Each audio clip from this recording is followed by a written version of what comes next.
Good afternoon and welcome to today's meeting of the Melton Borough Council Cabinet.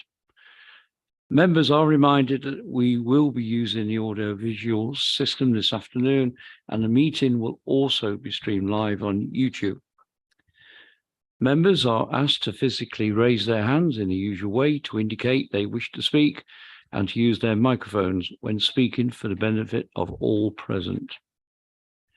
Please switch your mobile phones to silent. I will now provide a reminder of the evacuation procedure. In the event of having to evacuate the council chamber, please leave by one of the 6 emergency exits around the sides of the chamber.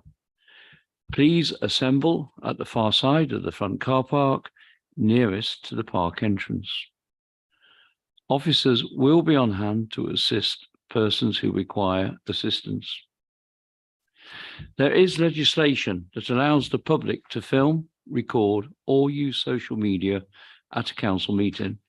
This must not be disruptive to the good order of the meeting, nor include any filming or recording of the public seating area. So moving on to the agenda, apologies for absence. I don't believe we have any because we're all present.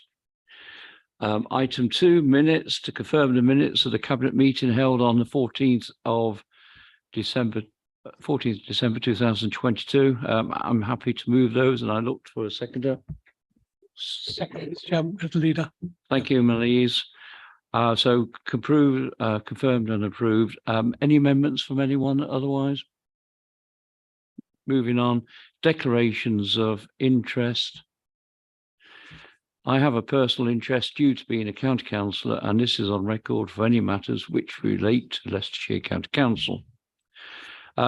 Just a note of convenience, there is a change of order on the agenda, and that is item 6, Leicestershire Resources and Waste Strategy, will now become item 5. Item 5, Corporate Health and Safety Update, will now be item 6. So we move on to the meat of today's meetings. The matters referred from the Scrutiny Committee in accordance with scrutiny procedure rules. So we have the scrutiny feedback on damp and mould. So I hand over now to Councillor Bob Child, Scrutiny Committee Chair, to be invited to present his report. So over to you, Bob. Thank you very much, Leader. This report provides details of the information and assurance provided to the Department for Levelling Up, Housing and Communities and the Regulator of Social Housing, and sets out details of an action plan in place to further strengthen the Council's approach and response. From the committee, these were the notes I've made. Members commented it was a well-written report and structured excellently, and officers were thanked for the update. Concern was raised regarding damp and mould in social housing not owned by the council. Reassurance was given that in such instances, the council would liaise with the landlord and housing options would work with the tenant to assist in achieving an appropriate resolution. If required, the council could take enforcement action if a satisfactory resolution could not be achieved, and would assist in accessing alternative accommodation in appropriate circumstances. Following a comment regarding work done on voids, members were reassured that work on resolving damp issues are carried out before a void is returned to the market, and that this forms part of the void standard for reporting purposes. A member did raise the response of the service when alerted to a particular case of damp and mould they were aware of. A concern was raised that the damp and mould leaflet had not been circulated to tenants. However, it was explained that the leaflet would be circulated with the next tenant's newsletter. It had also been added to the tenant welcome packs and discussed with the council tenants group. Short and sweet, but they were the comments made to the committee. Thank you. Thank you very much. I mean, damp and mould, obviously, it's been in the media. And I'm sure all councillors have been getting reports from tenants in their own areas about damp and mould in homes. But I'd like to hand over to Councillor Brown, portfolio holder for housing and landlord services, please, for a response. Thank you, Leader. Councillor Child, thanks very much for what was a really good piece of work done by the Scrutiny Committee.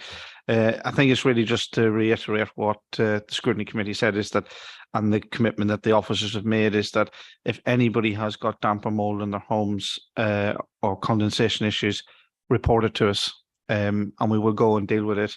And it's not just a matter of dealing with it once. We will actually monitor that situation and check back in 6 months, 12 months to make sure it's rectified, because obviously we want to go through the 4 seasons to make sure things that we put in place are actually working.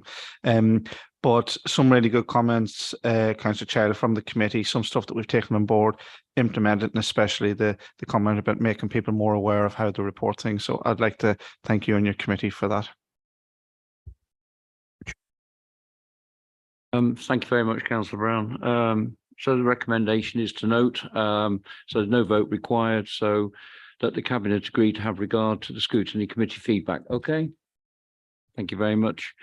Moving on, scrutiny feedback on debt management update. Over to Councillor Child again. Thank you. The Scrutiny Committee, we met on the 11th of January to consider a report on the management of the various items of debt owed to the council. The report covered the following: a performance update for each area of debt, being council tax, business rates, housing rents, garage rents, former tenants' arrears, and sundry debts. Confirmation of the approach to recovery included the use of charging orders, winding up orders, bankruptcy orders for council tax, business rates, arrears in line with the corporate debt policy, an action plan in respect of sundry debts, and information on the amount of debt written off over the last 3 years. The feedback we received from members attending, the committee requested details of how many tenants were currently in rent arrears. At the meeting, the tenancy services manager confirmed 800 tenants, very broad brush, are showing as being in rent arrears, with £622,000 owing. However, it was explained that this includes those accounts paid monthly, including tenants who pay their rent through housing benefit, which pays 4 weeks in arrears, and that will account for a significant amount of the numbers. Now, since the meeting, just to put you in the picture, the housing benefit is paid weekly direct onto the rent account. The universal credit is paid 4 weekly in arrears, and that has brought the number of tenants owing to 627, so down from the 800 to 900 as was forecast. Members welcome the approach of engaging tenants at an early stage of rent arrears and the recognition that external factors have affected tenants' ability to pay. The comment was made that the letters to inform tenants of rent arrears were previously overly threatening, and that a better worded letter may lead to more engagement and willingness to resolve the arrears, or some of them. Members welcomed the response that officers were reviewing these letters, as well as using other methods of communication with a view to creating greater engagement with the tenants. Concern was raised with the amount of legal work that could be required to process these cases. However, we were assured that given that most cases are handled by within the team, and legal only get involved if the case is complex, for which there were very few. Committee asked that where garage rents were not being paid, was it possible to enforce via seizing assets from the garages? Officers undertook to look into this. I've since ascertained on the garages that you don't need to take the cases to court. you could, by issuing a 7-day notice letter and get in a response, you could seize the go in and send a notice to quit to the tenant. So that's pleasing to hear that. The committee were pleased with the proactive work being carried out in this area and requested an update report on rent and garage rents in April. Members commented that the historic sundry debt needs resolving and removing from the balance sheet. In response, it was confirmed that officers have to follow a process before debt can be written off. In addition, with some debts, it could be the case that the debtors, once reminded, could be able to pay the debt they owed or some of it. Concern was raised regarding what appeared to be debt attributed to an individual staff member. However, it was noted that the debt was allocated to the incorrect cost codes and needed to be reclassified. This action then would be undertaken. So there was clearly a mistake there. Members agreed with the approach that officers require more delegation and can therefore adopt a flexible approach when deciding whether to write off debt. This will be coming forward to a future council meeting for approval. The committee considered the council tax and business rates arrears. However, members didn't appear to be too concerned, considering the council's collection rate in comparison to neighbouring authorities was fairly favourable. Thank you, Leader.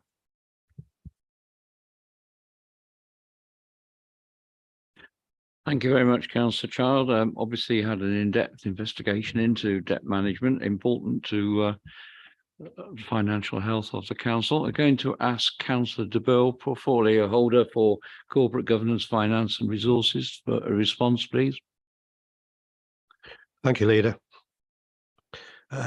Yes, I'd like to thank Robert for his diligent way he as chairman and his committee have dealt with the matter of debt. Debt's an unavoidable factor in a world of local authority. There are many reasons for it, and we're sensitive to those reasons. The fact that council tax becomes due at a point of time, but is allowed to be paid over an extended period in itself can influence debt figures, although it is not real debt. Members of the community must recognise that local authorities have no money of their own. All money collected belongs to the community as a whole and is to pay for the services provided by the authority, including looking after those who, through no fault of their own, are temporarily experiencing difficulties. Again, thank you, Robert. Thank you, Leader. Thank you. I believe Councillor Graham has a question. Thank you, Mr. Leader. I've got sort of 3 questions. Councillor Child, every time I read a scrutiny report, I think how really clear it's laid out. Therefore, it was a great surprise reading this one, which left me with rather more questions than it did answers. And I wondered if you could help me. In your report on debt management, it says 800 is now 627 are in rent arrears over, and I don't know what the revised figure is. But then it goes on to say this includes those accounts paid monthly and those on housing benefit. Well, it now seems those on housing benefit are not included in the report because they're paid weekly. In advance. Weekly in advance. Yes. So I just wondered really where the residue of that rent comes from. And I just feel, I find it a debt management issue, but it's actually an incredible cost of living issue. If we know who the tenants are, we can target them. And if they've got a problem, we can assist them. And so from that point of view, I would like to know who the 600 or why they're there and how many and how much the updated figures produce. I'd like to know what is happening about garage rents, because I believe they probably are rather quicker to collect than they have been. And I think it is a source of, we should keep a pressure on that. And then the good news really is, which I think was understated, was the final bullet point. The committee considered the council tax and business rate arrears. However, members, they weren't too concerned considering the council's collection rate in comparison to neighbouring authorities. It's very favourable, I believe, is it not? It's not just, I believe that the collection rate of business, council tax and business rates is actually just not on a par with others. We are actually well up there, and so we should be proud of that fact. But it's really, my main question is on the debt management and the tenants. Thank you. Right, I'll try and answer those in reverse. The performance of council tax and business rates is set at 98%, and the finance department sets stretch targets each financial year. And strangely enough, the stretch targets are currently being reviewed for 23-24 as we speak. So we're appearing to be very, the collection rate is very good compared with neighbouring authorities. So members weren't complacent, but they realised we've got bigger fish to fry elsewhere. So that covers that. Are you happy with that response? Right. Garage rents, £18,000 is owed by 36 tenants. The highest amount is 2,574, which equates just simply to about 6 years' rent, assuming they don't need to go to court. After 7 days, a notice letter then can be issued with a notice to quit to follow. So hopefully when we get the report in April, we're going to see certainly some progress either on the rent arrears or garage rents on that. Finally, tenant rent arrears. Now, I've had a look at this with the tenancy services manager, and there's another strategy being formulated at the moment. The latest position is that they are reviewing all the cases in arrears so that they can determine what arrears action can be taken and when.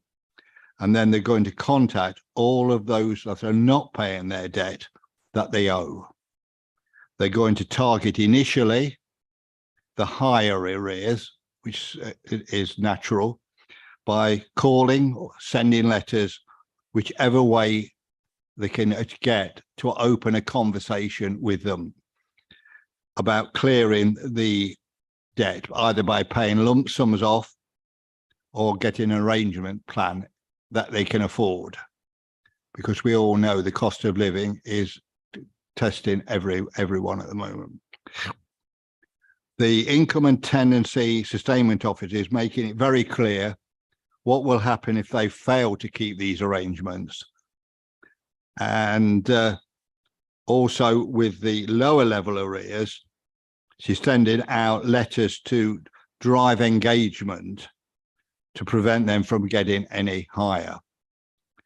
They'll continue to looking at the resources so that they can maybe look at removing some admin processes and lower arrears over to someone else. It doesn't make it clear what that will be, but we'll learn more in April. 627 tenants currently owe 622,000, and the highest one was for just over £14,000. I think that pretty well covers what you'd ask. Is that right? Yeah, that's very comprehensive. Good. Just a little aside, do the 627 still owe 622,000, or is that now a lower figure as we've reduced the amount of tenants? 627 is because of the housing benefit and the universal credit. So that is the correct figure, as I understand it, owing 622,000. Councillor Chow, thank you very much. And it answers it all very clearly. Thank you. I don't believe there are any further questions. Yeah, thank you, Bob. I've certainly learnt from your response there. You know, I've been on this authority a long time now, and well, you just don't know it all. And I've certainly learned from you this afternoon. So thanks for that very comprehensive report and response to Malise. Obviously, there was no vote required. We are just going to note your report. So I look to the Cabinet to have regard to the scrutiny feedback, please. Okay, thank you very much. So we move on now again to further scrutiny feedback on the Leicestershire Resources and Waste. I invite Councillor Bob Child to present the report. Over to you, Bob. Thank you. This report outlines the final draft of the Leicestershire Rutland Waste Strategy. I beg your pardon, the Leicestershire Resources and Waste Strategy. And it was explained that this will replace the previous Leicestershire Municipal Waste Management Strategy, which has been was adopted in 2002. Members commented that the report was a well-written one and well-structured and positive about the level of response to the county-wide consultation. We were pleased with the service provided by the existing waste collection contractor and noted that the service has improved greatly over the years. A member was keen to know whether garden waste contributed to the recycling statistics. Officers have since confirmed that it does. The committee were pleased that action against fly tipping has been added as a specific pledge. The importance of understanding reasons for fly tipping were noted. Scrutiny committee members were keen to see greater clarity of expectation for timescales for collecting fly tip waste and reiterated the importance of taking robust enforcement against fly tipping where possible. The addition of what 3 words to help pinpoint the location of fly tipping when reporting was noted by the members. It is an important role and that Womble's other community groups play in local communities in collecting litter. Members noted the recent legislative change relating to collection and disposal of items containing persistent organic pollutants, i.e. POPs, such as sofas, kitchen and dining chairs, home office chairs and sofa cushions. The importance of reflecting this legislative change in the strategy was discussed, and a member raised a concern that the legislative changes could result in increased fly tipping, which would negatively impact the environment. Members noted that some of the strategy pledges have been caveated, as they are subject to total and ongoing government funding. The financial implications associated with these pledges, if not funded, were governed by government were noted. Thank you. Thank you very much again, Bob. Again, thank you to the whole scrutiny for the feedback. I now invite Alison, who is the portfolio holder for waste, for a response. Over to you, Alison. Thank you, Leader.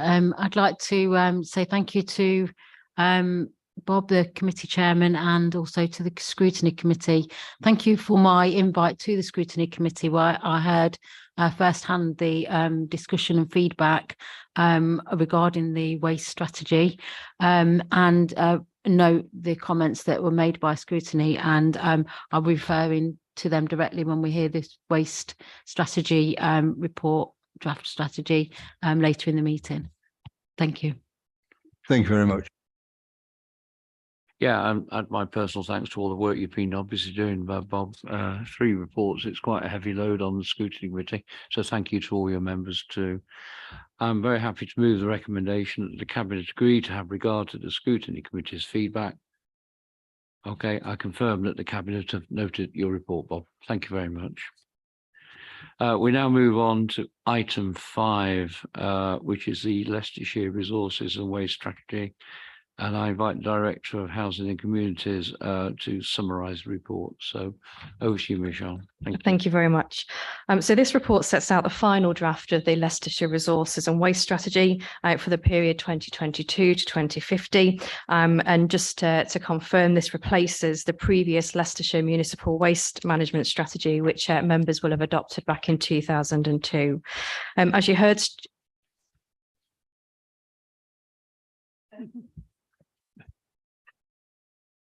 we're back. So as you heard, the Scrutiny Committee have considered this report, and we felt that scrutiny was a really important part of the process. And that was the second time that the Scrutiny Committee have considered that strategy as it's taken its journey through development. The strategy is being considered by all councils across that form the Leicestershire Waste Partnership, so all of the districts in the County Council, and having been considered by Cabinet today, it will then go to full council for approval in Melton. The strategy, really importantly, has been developed through a lot of collaboration, and it's a genuine piece of collaborative work, which is really important because this sets out some of the most significant changes to the way in which waste is collected and disposed of, responding directly to changes in legislation, national regulation and policy. However, really important to note that some of those changes are not yet known. There's still some outstanding responses required from government in terms of some changes that are to come. And so it's a really high level strategy that provides some flexibility to make sure that whilst the principles are there, the detailed actions can be worked through in due course. Just in terms of the public consultation, as you heard from the chair of the Scrutiny Committee, it was a really well responded to consultation. So over 5,000 responses, which have been really helpful in really shaping that final strategy. And in a moment, I'll talk you through some of the key changes that have emerged.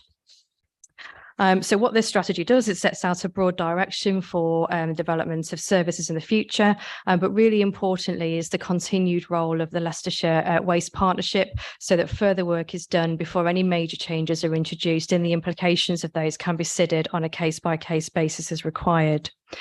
In terms of the public consultation, over 83% of residents agreed with the overall vision. The vision is very focused on what's being described as a circular economy, so really seeking to reduce waste and recycle and reuse wherever possible.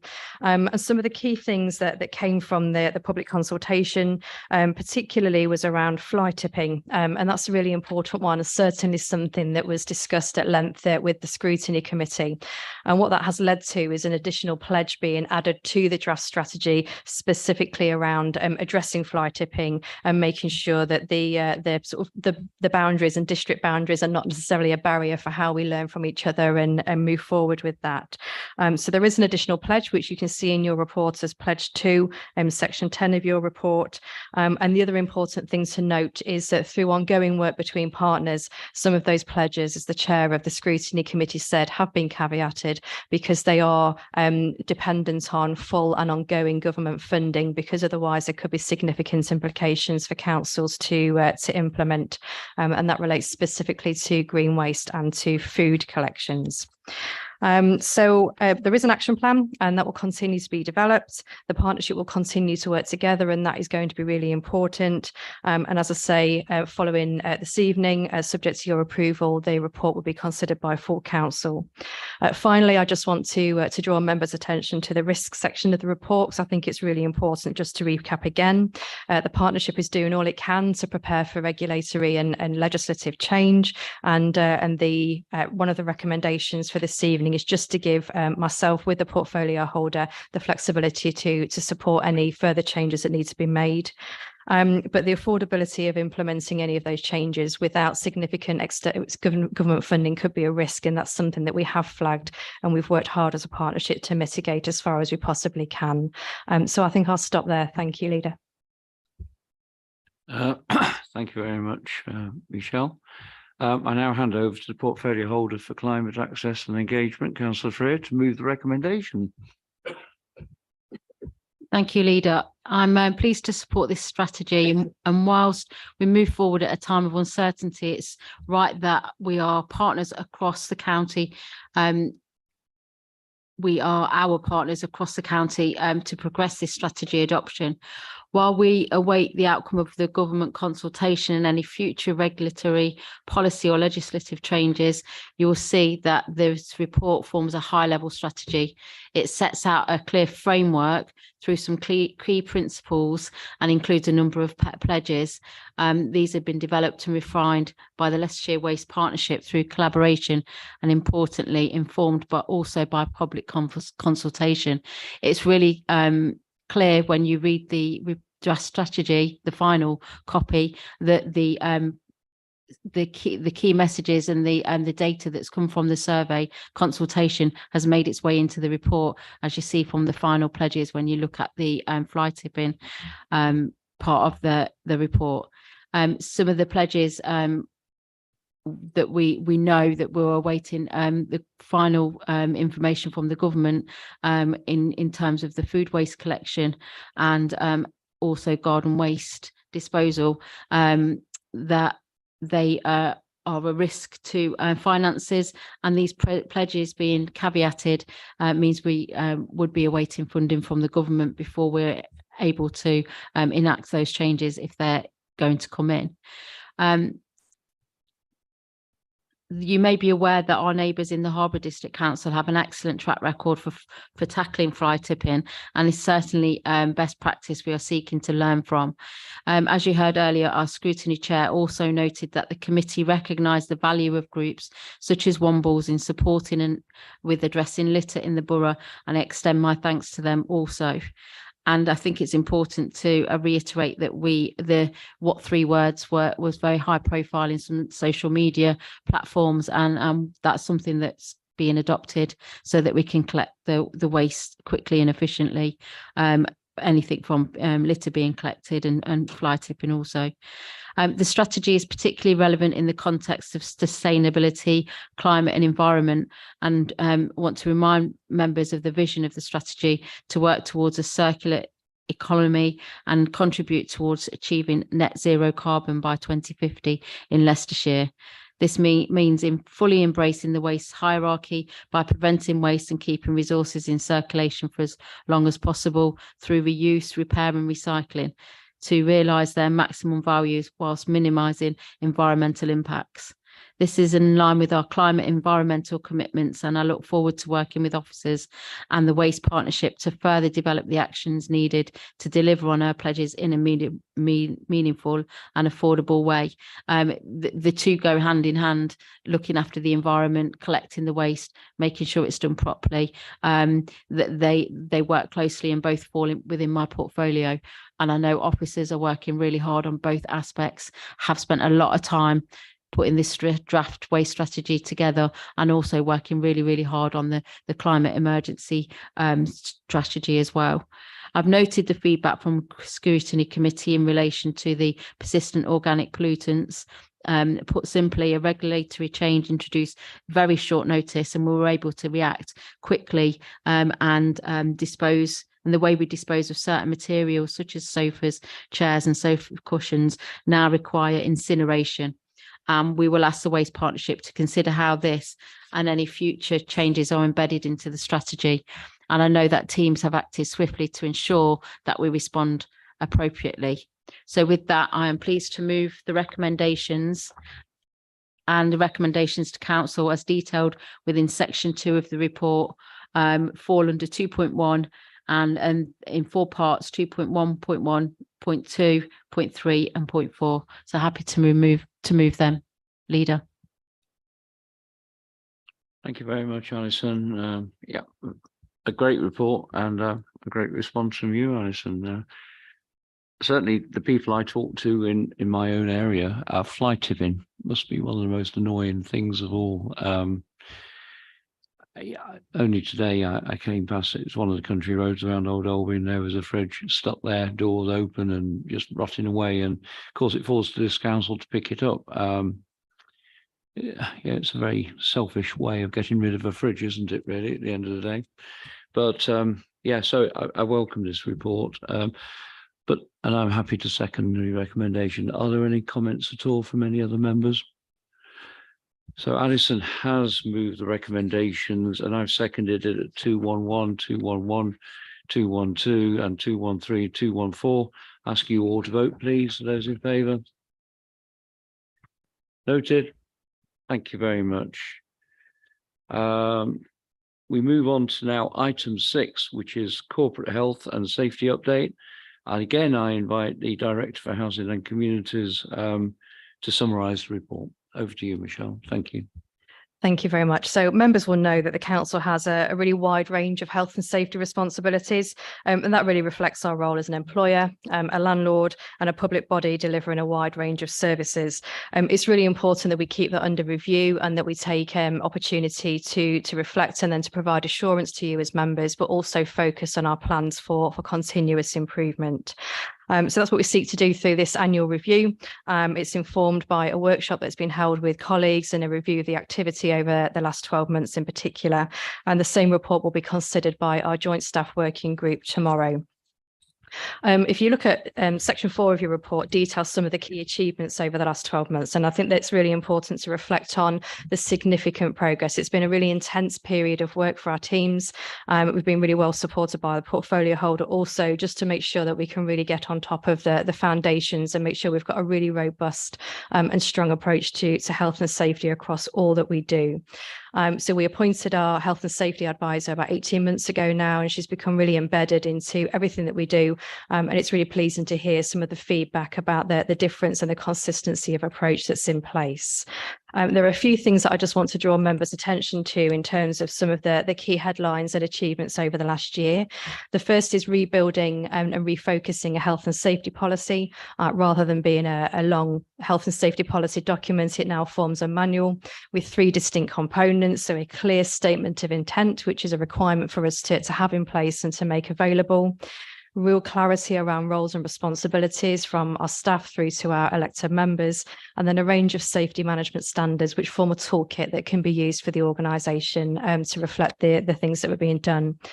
The safety management standards are developed in collaboration. There's a lot of co-production happening between teams, and they are effectively considered and signed off by our health and safety working group.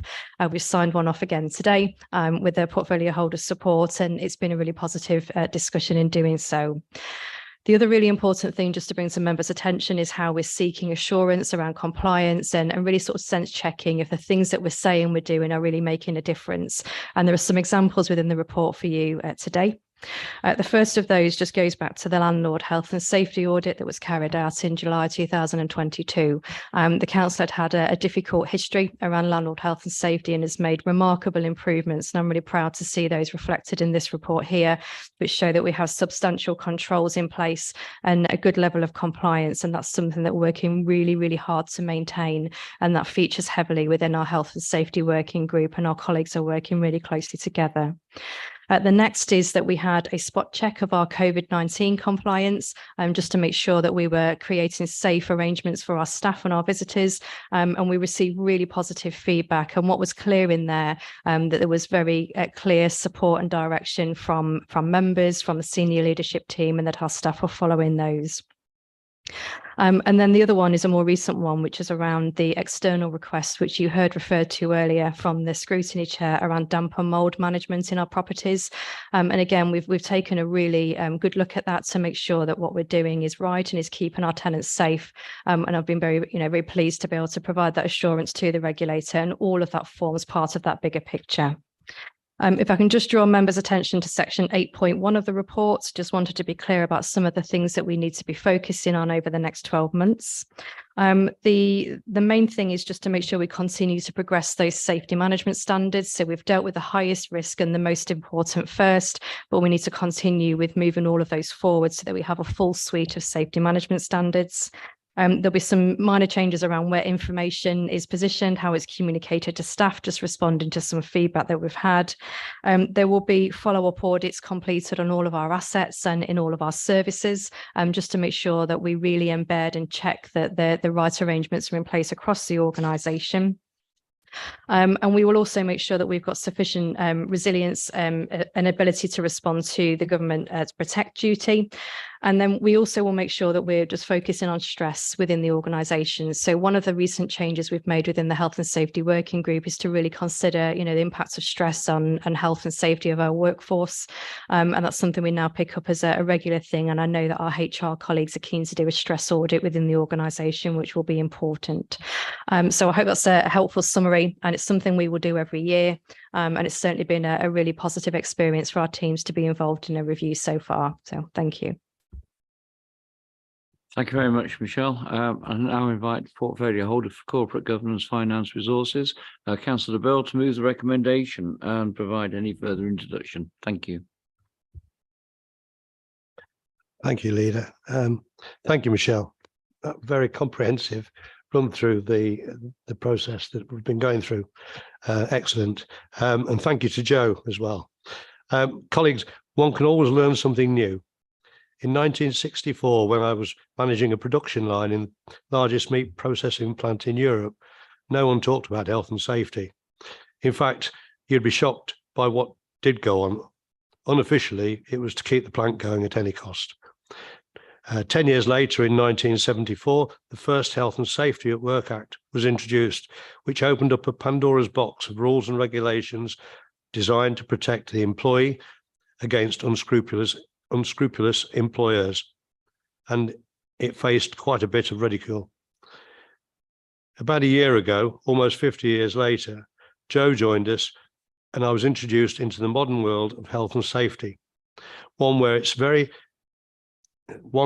everybody's responsibility to ensure that not only did they do everything to make sure that they, as individuals, observed safe working practices, but those around them do so as well.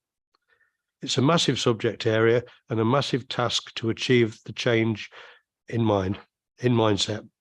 Joe worked with Michelle, rapidly demonstrated her knowledge of the subject, and working from the top down, established a level of rapport and enthusiasm across the whole business, to the point where I would suggest that we are fast moving from observing few of the rules, which made us vulnerable, to being, in my opinion, one of the best practitioners in the business, though I learned this morning that we still have a long way to go. So it's very important that we all continue to give our full support to Michelle and Joe as this rolls out further across the business. So well done to Joe for doing a great job for us, and thank you, Michelle, and thank you, Leader. Are you happy to move the recommendations? Oh, do it. Yes. Yeah. Sorry about that. Yes. Yes. I'm very happy to move the recommendation that Cabinet note the contents of the report, and at 2.2 support the key areas of focus in 2023 in 2023. See attached section at 8.1. Thank you very much. I'm happy to second the recommendations at 2122 on page 4. I haven't got a lot to say. You gave an excellent report there, Michelle. So thank you very much for that. And it's also always very good to hear a cabinet member speak from his own experience, going right back to 1964. I believe, by the way, that the first health safety person at Mars, as it's now called, lives in Old Albury and is still there today practicing his health and safety as a private consultant, and he must be in his 80s now, but he's still working full time. So yeah, it's quite something, health and safety. You are right as well, Ronnie. I can remember in my simple world of being on a farm in the 60s, there's just nothing there whatsoever, really.